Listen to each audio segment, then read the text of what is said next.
Hi, thanks for tuning in here today. Today we're going to be doing a nice little fun painting. I hope you could follow along with me. Let me have them graphically run the colors across the screen that you'll need to paint along with me. While they're doing that, let me tell you what I got done on my canvas. I have a 16 by 20 inch canvas, pre-stretched, double prime, and before adding liquid white, I did a design with some black gesso. And I did a design of some mountain, maybe some land, a house, and many little rocks. As you can see, this pattern over here and all that. I allowed the gesso to completely dry, fully cure. After that, I added a thin layer of the liquid white. You know it's thin because you can still see the liquid black underneath. Rather than that, it's slick, it's wet, it's ready to go. And the only difference between this canvas and my usual canvas is this canvas is a gallery canvas. So that's the only thing different. It might have a little bit better toothing or some little details, but rather than that, it's pretty much the same thing. So I'm gonna take my brush and just get started. Just taking it through a little bit of phthalo blue. You know what? Scratch that idea. I'm going to take my palette knife, grab a little bit of phthalo blue and bright red. Just mix it up. And I want a nice lavender color. Now I did a big pile because I'm gonna use this for the water as well. Not just for the sky, but for the water. And I want it to be the same color because water is a reflection of the what's going on in the sky. Now I don't want to make it too light because there's also liquid white. So all I'm adding is a little bit of liquid white just to be able to see where I'm at. But the titanium white is not there to lighten it really. So just adding little touches. Okay, I'm going to pile up my paint. So always go like that and just pull out just a little portion of it that I can tap. Now we can get started with the painting. Let's go ahead and load up our brush and just I'm just thinking where a cloud would live. So I'm leaving a little bit of space wherever I think my cloud's going to live. But you guys, if you don't want a cloud in your painting, just leave it out. Just leave it out. No big deal.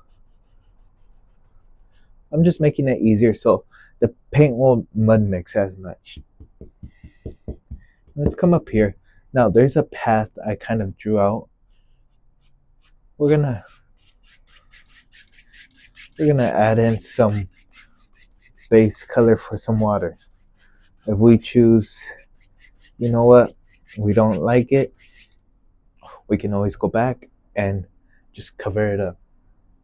Now I want it to be more harder to see the rocks underneath. So just adding in a little bit more paint just so it's a little harder. Now, if you can see it, that means your color's opaque. I mean, transparent. So if you make it opaque, it makes it a little harder.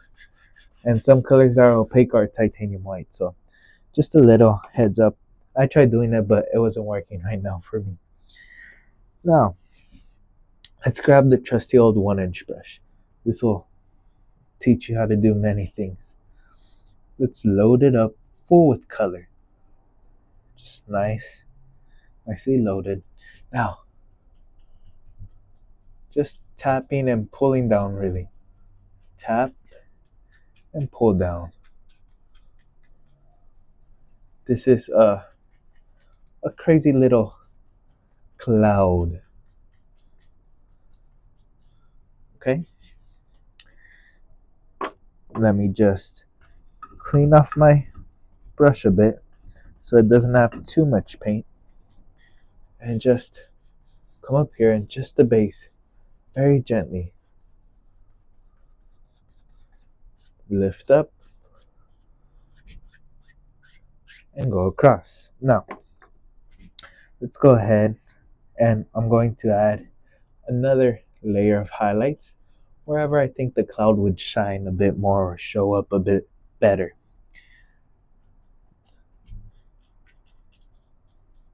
And you can always change the shape. I'm just gonna lift up, I'm gonna skip the other step and go across, just like that. Nice little sky. Let me grab a little bit of mountain mixture. Let me put aside this blue. We might need it later on in the painting. Who knows? So a little bit of mountain mixture. And all I'm going to do is just kind of figure out where my mountain laid, because it kind of gets a little blurred out. And all I want is to be able to see it again, so I know where I'm going to highlight and all that. And again, nothing's final. You can always change whatever you don't like. So if you did a layer of gesso with mountains and you didn't like it, you can always change it by adding some color onto it. And voila, no one ever saw. There. Now, just going to grab my brush and pull that paint down. I only care about that top edge full with paint, because again, all I was looking for was where my edge of the mountain was going to be. That's why we added gesso as well, so we wouldn't have to do the whole thing with oil paint. But if you do liquid clear and gesso, whew, you can just add highlights basically and don't even have to worry about the rest. Okay, so let me grab my palette knife and we're gonna pick up a little bit of titanium white. Doesn't matter if it gets polluted, that's all right. Just make sure you cut a nice little roll of paint on the edge of your knife. Now let's come up here and ever so lightly, no pressure. Whew, that marbleness shows up. You can be creative with this. You can do many different colors. Doesn't just have to be titanium white, doesn't have to be just brown. It can be many things. Try out different colors. See what you really like. There.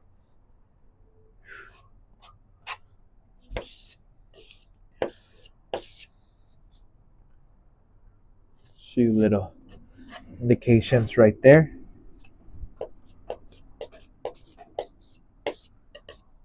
Maybe over here very lightly. Shoo.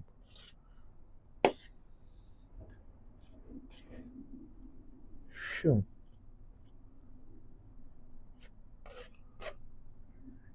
And we can't have this little piece left out.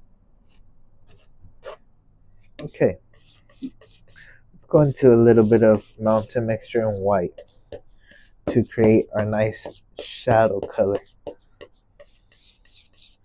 So just mixing up a little bit of both. Cut a row. I like to push up and kind of pull it the other way. So push up, pull. Now we're gonna add different colors. That way it stands out. You'll see what I mean in just a second. Because if we have just simple colors like these, I think the painting just gets lost in and nothing really shows up. Shoot.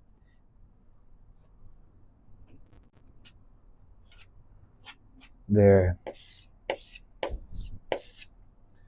maybe a few little indications here and there. Now, by different colors, let's go into mountain mixture and think where you would see few little difference in color. Maybe over here. You decide how many or how little color changes in all this you want.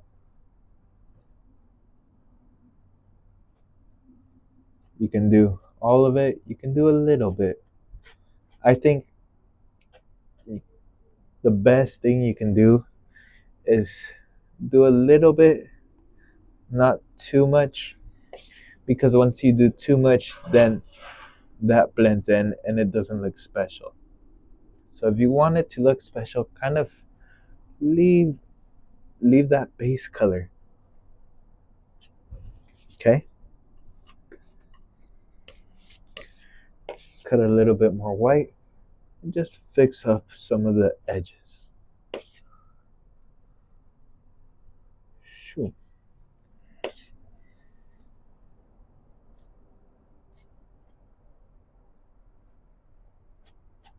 There. Now, what I'm going to do is grab my 2-inch brush and very gently just tap out, but follow the angles of your mountain. You don't want to destroy everything. Following the angles and lightly tapping just to diffuse it, and go crisscross ever so lightly. Try not to get too close to it. Now, a little bit of that black color, and just kind of fill this in. I had ideas to have that area filled out with some grass, so we can get that done. Loading up that same dirty brush, just load up with cadmium yellow, load up both sides, and just tap. Just tap. Shoot.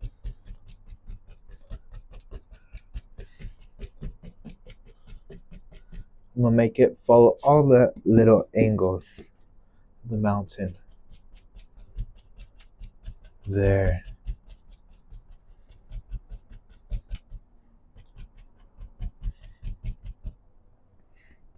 Load up your brush each time. That way you can ensure the best possible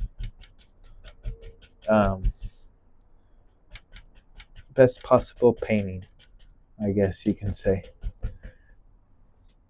I always like to tell people that I'm teaching, how are you gonna paint if you don't use paint? Make that make sense. A little bit of green, just a darker green up in there. Now, let's go ahead and let's do some distant trees. So, we're gonna pick up all these colors. What the heck? A little bit of black, a little bit of this lavender color, more to the blue, a little bit of green, more of this lavender blue. Let's see what we get.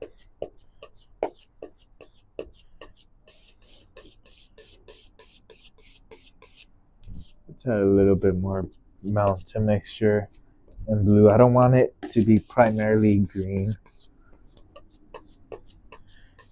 There. I like that. Okay. So now, same dirty brush. Just load up that brush and just load up and tap a few little trees. all you're doing is tapping with the corner of the brush.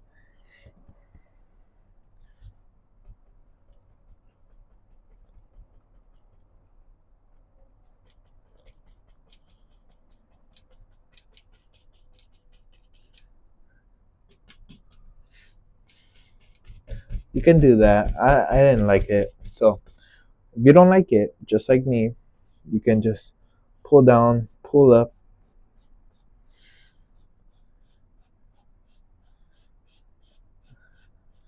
That'll give you tons and tons of trees back there. Let me go ahead. Let me grab another clean, dry 1-inch brush. And we're gonna go into a little bit more black. And this time we're gonna chisel the brush. So wiggle the brush through the paint, and pull it straight down. That's enough paint to sharpen the bristles and have that nice sharp tip. Now, let me add a little bit more black just to kind of darken it a bit more.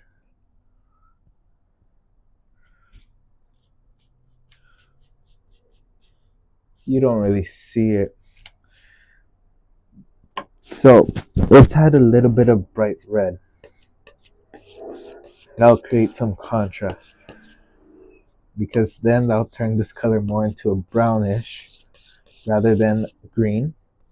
We'll add a little bit more black to that.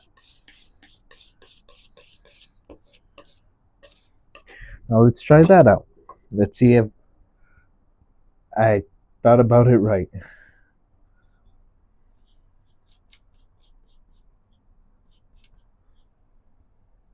Yeah, it kind of works, kind of. But you have to constantly be loading up. And just tap down. Wiggle the brush and tap down while adding these distant trees.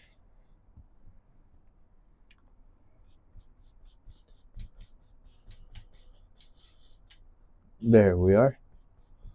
And I'll pull down just a bit. Few little, very lightly. Don't want to destroy all that. And so now let's go ahead, and that first foothill color we're gonna use and just simply shoot right up to here. Just do the layout of some land. We're gonna make everything tie in everything together shortly. Right now it's just trusting the process.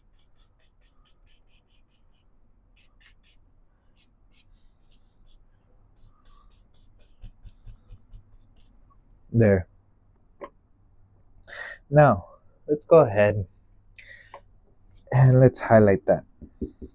So load up into cadmium yellow and push that paint into your bristles. You'll see a little ridge of paint form. Just come up here and just lightly, and I'll give you these nice patterns if your brush is nicely loaded.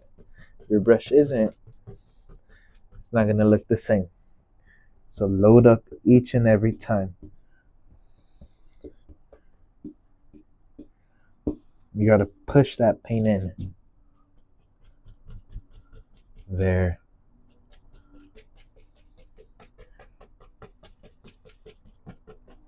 Just tap, tap, tap, tap.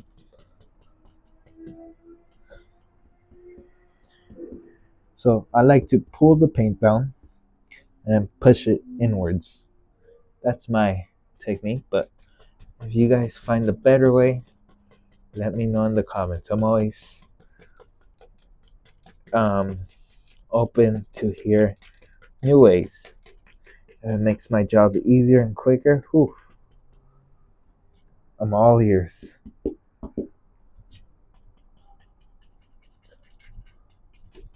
There. Let's add in a few little extra highlights. Shoo. Just a few.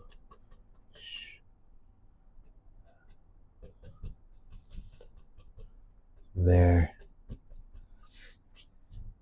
Now, let's do a little bit of reflections. Just a little bit.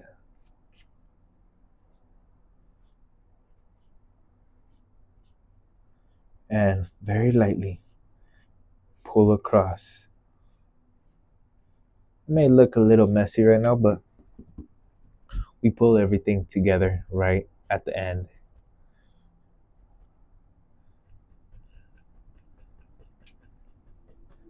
There's times where paintings don't look like paintings until the last second for me. So that's why I don't worry too much until the final product is done. Once the final product is done and I don't like it, then I worry. But until then, until I think I'm not done, then there's nothing to worry about. And plus, you can change anything, even if you're done. You can go back, add a little bit more liquid white or liquid clear, liquid black, and you can fix up stuff that maybe you didn't like the first time. Few little reflections right in there. Shoot. Shoot. Okay. Now, let's go ahead.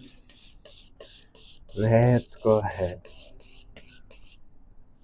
Pile that paint to the side. Let's grab some sap green and bright red. Just about equal proportions. And just get both of them nicely. I want to brown more to the red side. That's usually my preference. I remember when I first started out, I would want my brown to the green side. And after looking back, I don't like them, but I try to leave them the way they are because that's something that I think should stay the way it is. If you keep changing it, then it's never original. It's never a true painting because we evolve. You don't stay the same. And so if you keep changing those paintings, you'll never see where you started. And I regret doing that. I have some paintings that stay the same, but I also have some paintings that I just couldn't withstand and I would change. And now that I want to see old paintings, I don't have them. So, highly recommend not change anything about your paintings. You may not like them right now, but it serves as a memory and a learning experience. There. So you already see it. For me, I kind of see it taking place already with the land and all that. Shoot. Very gentle. Who needs Van Dyke Brown and Dark Sienna when you can mix it up using 2, 3 colors? And it serves as practice. Many people rely heavily on those colors. I'm not gonna lie, I used to, but I forced myself to mix up my own colors because it teaches you how certain colors are achieved and how you can do that rather than just putting a little white into a color, putting a little yellow into a color, and hoping for the best. So I recommend try mixing up your own colors. teaches you so many things about colors, and overall, it'll help you improve as a painter. Shoot, very gently. Just grazing a little bit of a highlight. Nothing crazy.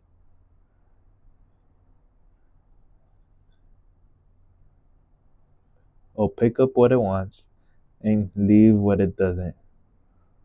Don't force it. Just like that, you can call it a painting and just sell it on eBay or sell it in your local swap meet or whatever. You can call it done. But you know me, I'm never too satisfied. Let's put in a nice little house.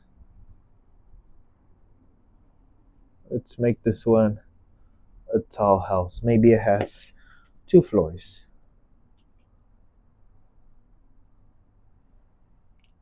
There. Shoo. I'm going to drop it maybe till there. I don't know. That seems right to me. And then just smear. I say just smear a little bit of paint. We'll fix it later on. And then right over here, top of our roof,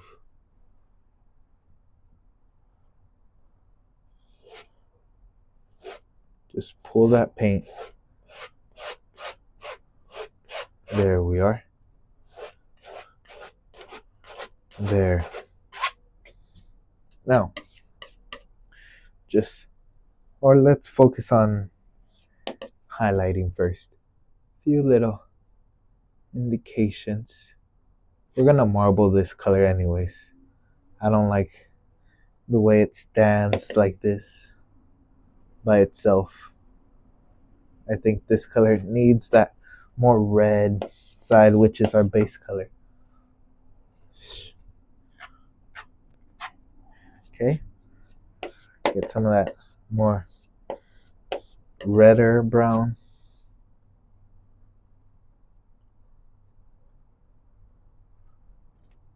And just let it blend, let it do its job.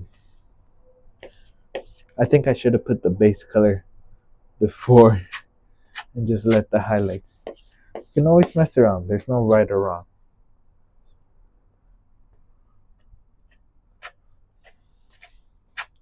Okay. For the side, let's add a little bit of black to our brown just to darken it up.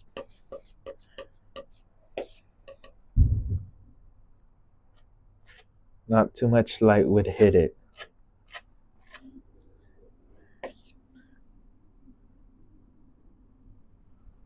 There. Right here, just shoo.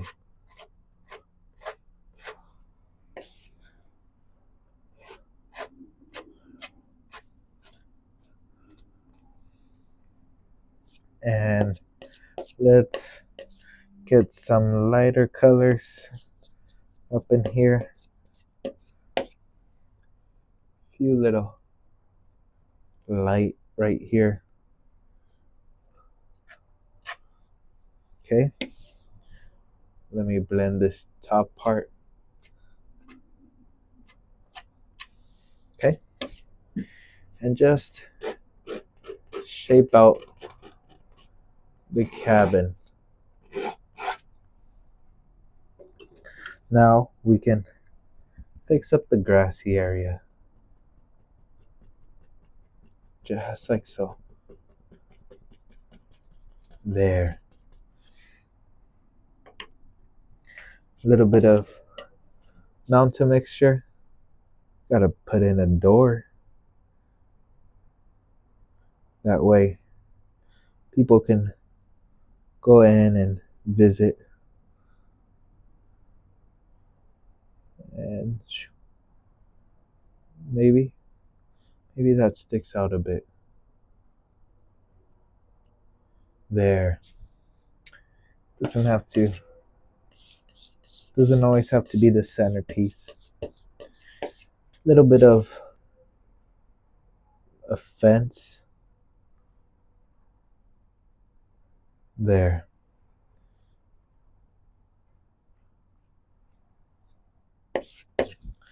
Right here. Very lightly. Little highlight. Boop.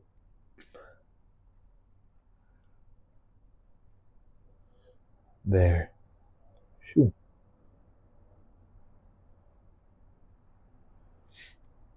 And I want to be able to teach you guys to gain the confidence to do evergreen trees with your 1 inch brush. So in the next videos, I'm going to start doing more of these trees, and also to be able to do bigger trees. It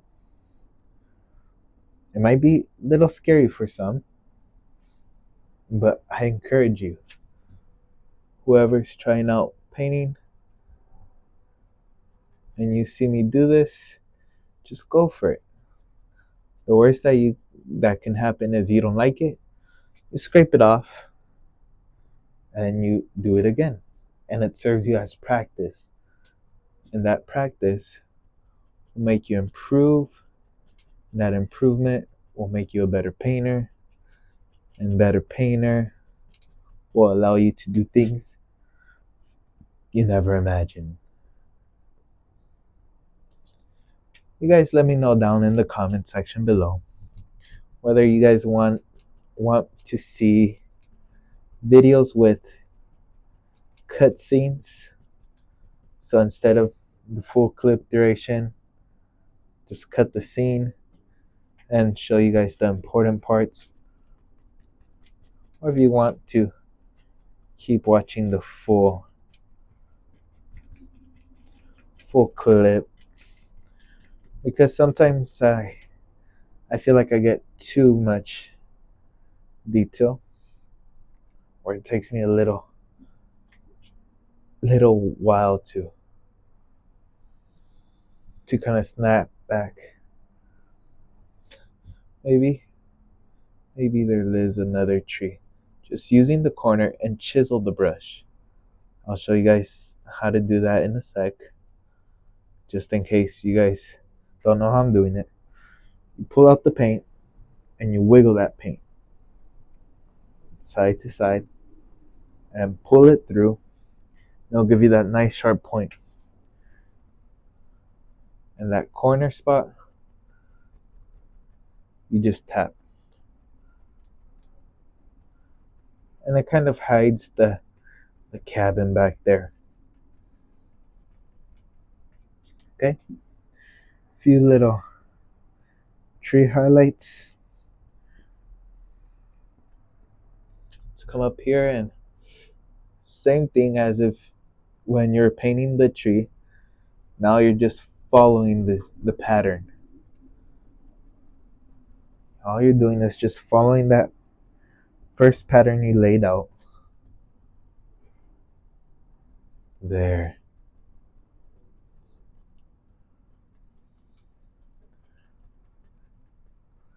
Okay?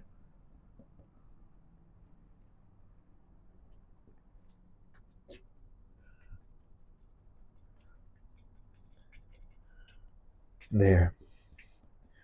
Few little final touches over here on this other tree.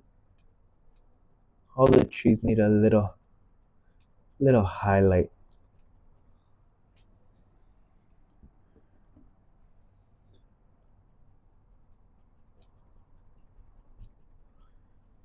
It would be very, very difficult to do these trees if you didn't chisel them. So make sure each time you chisel the brush and you go for it. Wiggle, pull, shoot. A few little things going on. Okay. Last final thing before I sign off, a few little water lines.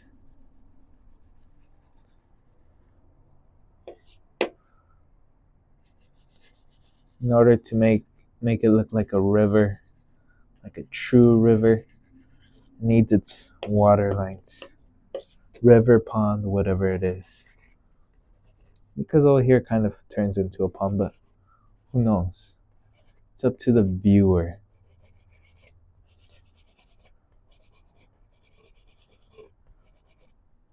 And with that, that concludes today's painting. I really hope you enjoy it. Try this painting out. It serves you as a lot of practice, and I really encourage you guys to try doing evergreen trees with your 1-inch brush. I'd like to wish each and every one of you the best of luck, and I'll see you in the next video. Until then, take care, my friends. Goodbye.